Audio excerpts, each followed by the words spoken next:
most of our listeners and viewers will relate to Carmina Burana through O Fortuna. Carmina is incredibly approachable music-wise, but it's also very visceral.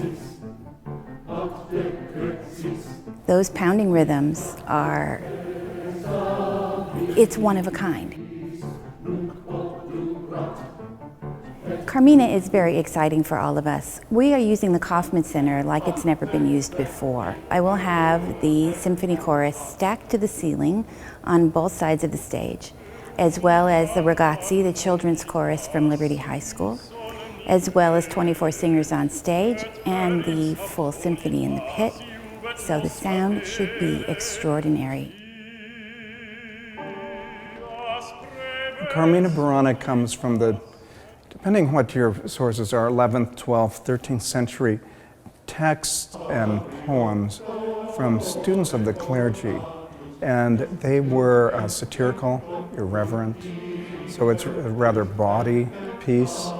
And Carl Orff then, in 1936, took these poems and texts and put them to music. Carl Orff's score is really a powerful choice for a ballet because there's so many rhythms involved and the power of the voice and all the underlying layers of beats and percussion, as well as the delicacy of some of the strings and other instruments. There's so many choices for the choreographer to make.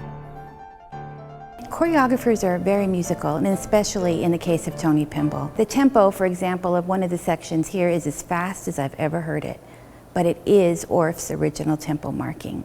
But no one ever tries it because the Latin is vicious at that tempo. She's got it that fast, and it is so exciting. I think really special addition to this particular production of Carmina is the fact that Tony Pimble has chosen to have 24 of the chorus members and the 3 soloists really interacting with the dancers on stage. The singers on stage obviously have issues to deal with. They have to know where they are spatially on stage.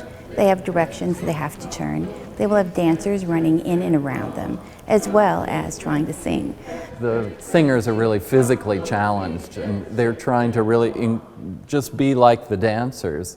And she wants them to all look like they're a part of this medieval community together, that they aren't just a group over there singing notes and a group over here dancing around, that it's this whole community. And I think she's really achieved that. But it is challenging to pull it all together. But what's really exciting to me is that we have probably the largest number of singers, dancers, and musicians in the Kauffman Center for one particular event, Carmina Burana. And that is a remarkable use of talent in the Kansas City area.